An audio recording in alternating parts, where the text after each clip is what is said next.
Hello my fellow violence-loving buddies, Depassion here with part 10 of my Travis Strikes Again No More Heroes review. We are finally there. This journey is coming to its final end. Forget the calls to action since as of this recording, No More Heroes 3 comes out tomorrow.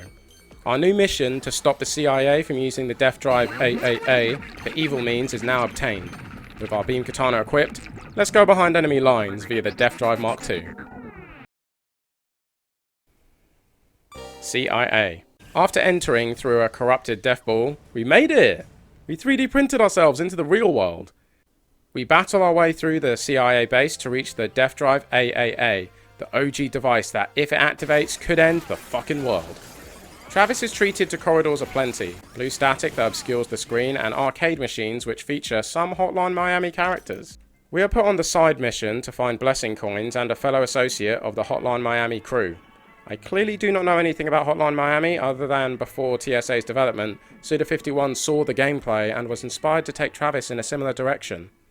What is wonderful about this stage is the fact that we get to fight all the sheepmen back to back and we get Bug Street Boys aplenty. Truly a fantastic stage for how big it is. Striking colours, organised in such a rigid setting, makes for another outstanding stage. We get to press on through mazes and even get caught up in puzzles that can have us teleporting back on ourselves or swarmed by enemies if we take the wrong step. A common problem with CIA that players and fans have is how long this stage is even with the decent toilet placement.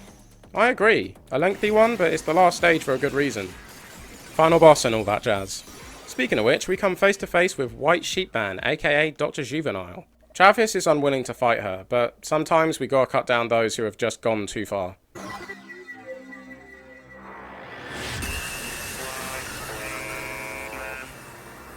Here we are, the big bad. Well, misunderstood, complicated, and a tragic artist. White Sheepman really feels like a god creature, rarely moving due to having such a moveset available. Projectiles that look pretty sharp, pixelated quakes, a sneaky bubble attack that tracks, a move that goes for a big suck, bigger beams, and plenty of other attacks that just swallow the big arena. This battle doesn't have a lot of give and take. Not really feeling like I'm battling a being that is on the same plane of existence as me. Truly does feel like cutting through a cloud. The fight really ties deeply into the story. Overwhelming attack, sure, but I still feel bad for taking down this boss. Barely having any words, just trying to stop us like a hopeless but graceful animal. We get no suplex, but something way more satisfying. A trip to Mars! We meet John Winter, the one who originally made the Death Drive. He cloned himself and sent himself to Mars and stays there like its guardian. This aided in stopping the CIA from using the Death Drive for colonizing Mars. John Winter does recognize Travis though. They sit down and have a few puffs of coffee together.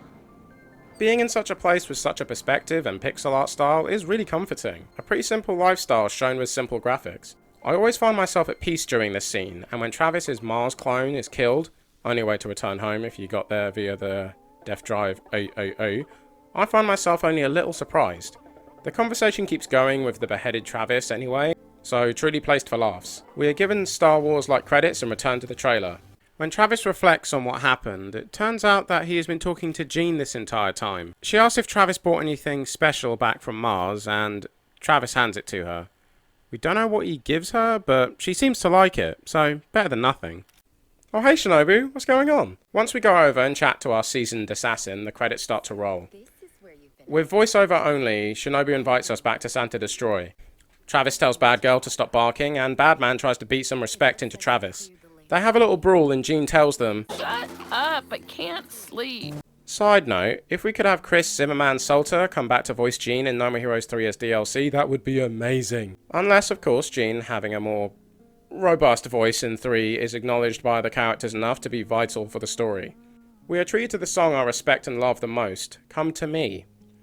A peaceful way to end this spin-off, not spin-off. Just before a tiny teaser of No More Heroes 3 being in development. We get a moe uttered by Travis and we return to the trailer. My final thoughts on CIA. This really felt like a solid finale to this game, bringing a lot of the core gameplay elements together along with some new ones. The stage stands out rightfully as the long haul, less about being a game and felt more serious. I'd hate to work there though, I'd never find a bathroom. Also, I'm glad Travis wasn't hallucinating or something when he got there. I assumed at first that Travis would discover that he has been slaughtering people in the CIA, like a cheesy twist. Luckily, it didn't come to that. White Sheepman. Not much to say. A tortured soul and a powerful entity. The fight gave off the vibe that I shouldn't be there.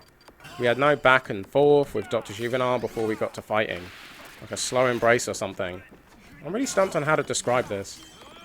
I hope the good game dev finds paradise. I'll end this episode here. Next time, we shall take to the track and join the vicious event, Killer Marathon Beyond. Thanks for watching.